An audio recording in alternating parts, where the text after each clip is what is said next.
नमस्कार विद्यार्थी मित्रों, मैं डॉक्टर रिंकू वाढेर एक बार फिर से आप सबका अपने YouTube चैनल में हार्दिक स्वागत करती हूँ।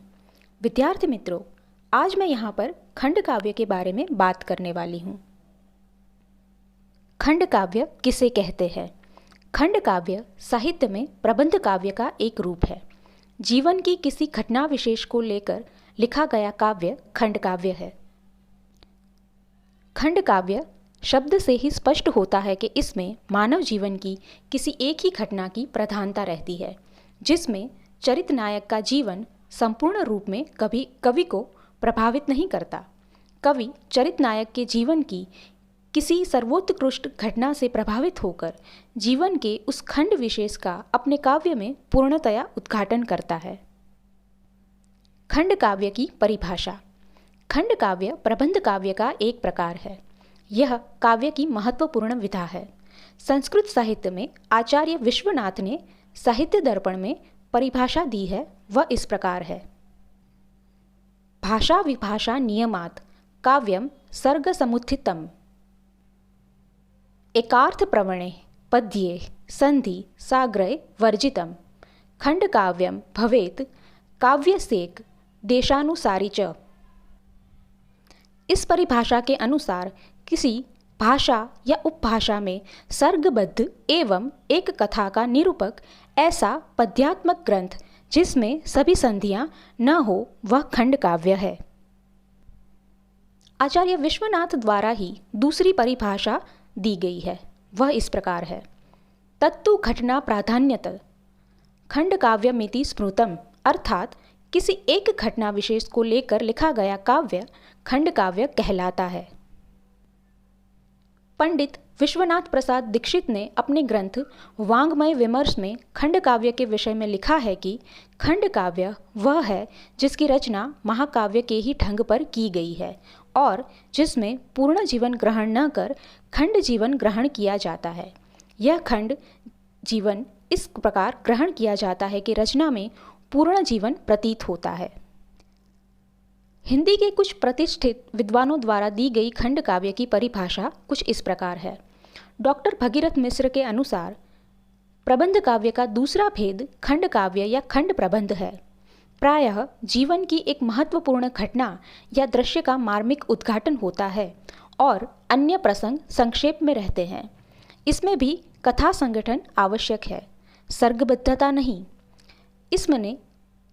इसमें भी वस्तु वर्णन, भाव वर्णन एवं चरित्र का चित्रण किया जाता है, पर कथा विस्तृत नहीं होती।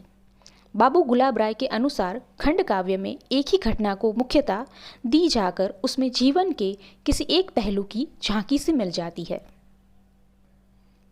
डॉक्टर शकुंतला दुबे ने लिखा है कि खंड काव्य के खंड शब्द का यह अर्थ कदापि नहीं है कि वह बिखरा हुआ या किसी महाकाव्य का खंड है। प्रत्युत यह खंड शब्द उस अनुभूति के स्वरूप की ओर संकेत करता है जिसमें जीवन अपने संपूर्ण रूप में प्रभावित न कर आंशिक या खंड रूप में प्रभावित करता है।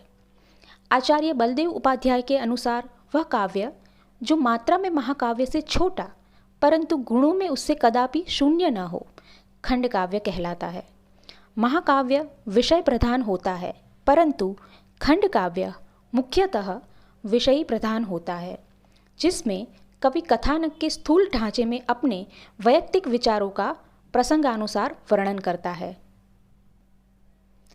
खंड काव्य के लक्षण।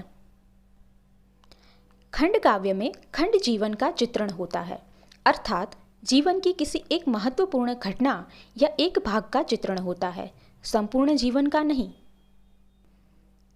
खंड काव्य का कथानक विख्यात या काल्पनिक दोनों प्रकार का हो सकता है। खंड काव्य में प्रायः एक छोटी सी कथा होती है। इसमें प्रासंगिक या उपकथाएं नहीं होती।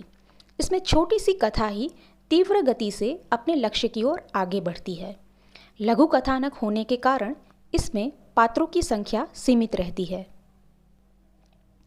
खंड काव्य में नायक देव, दानव, मानव में से किसी एक वर्ग का होता है। वह साधारण रूप से उच्च वंश का आदर्श व्यक्तित्व वाला होना चाहिए। उसके संदर्भ में ही अन्य पात्रों का महत्व होता है। यद्यपि नायिका प्रधान खंड काव्य भी लिखे गए हैं। खंड काव्य का वर्णित विषय कोई आदर्श चरित्र, जीवन दर्शन, जीवन घटना का कोई प्रेरक प्रसंग आदि हो सकता है। इसमें महाकाव्य की भांति छंद वैविध्य नहीं होता। संपूर्ण खंड काव्य प्रायः एक ही छंद में रचित होता है, परंतु ऐसा कोई निश्चित नियम भी नहीं है। खंड काव्य में एक से अधिक छंदों का प्रयोग भी हो सकता है। खंड काव्य में प्रायः 5 से 7 सर्ग होते हैं। वैसे इसमें यह अनिवार्य नहीं है, फिर भी इसकी कथा सुसंबद्ध और सुगठित होनी चाहिए। खंड काव्य पे एक से अधिक रसों की सृष्टि हो सकती है, परंतु उसमें किसी एक रस की ही प्रधानता होनी चाहिए। मुख्य रस के साथ साथ अन्य रसों का यथास्थान प्रसंगानुरूप प्रयोग किया जाता है। खंड काव्य में वर्णन शैली का प्रयोग किया जाता है। इसके अंतर्गत प्रकृति चित्रण और कल्पना वैभव का आवश्यक सहयोग लिया जाता है। कथा के आरंभ में मंगलाचरण होता है। जीवन के किसी एक भाग की घटना का वर्णन होने के बावजूद यह अपने आप में एक पूर्ण रचना होती है। खंड काव्य जीवन के महत्वपूर्ण उद्देश्य को लेकर लिखा जाता है। इसमें प्रत्यक्ष या परोक्ष रूप से जीवन को उन्नत बनाने का उपदेश दिया जाता है। महाकाव्य की तरह इसमें भी धर्म, अर्थ, काम और मोक्ष में से किसी एक की फल प्राप्ति का उद्देश्य होता है। इसके अलावा मानव मन को उद्बोधित करना भी खंड काव्य का उद्देश्य होता है। विद्यार्थी मित्रों, आज मैंने यहाँ पर खंड काव्य के विषय में बात की। उम्मीद है ये वीडियो आपको पसंद आएगा और आपके लिए ये उपयोगी भी सिद्ध होगा। इस वीडियो को देखने के लिए आप सबका धन्यवाद।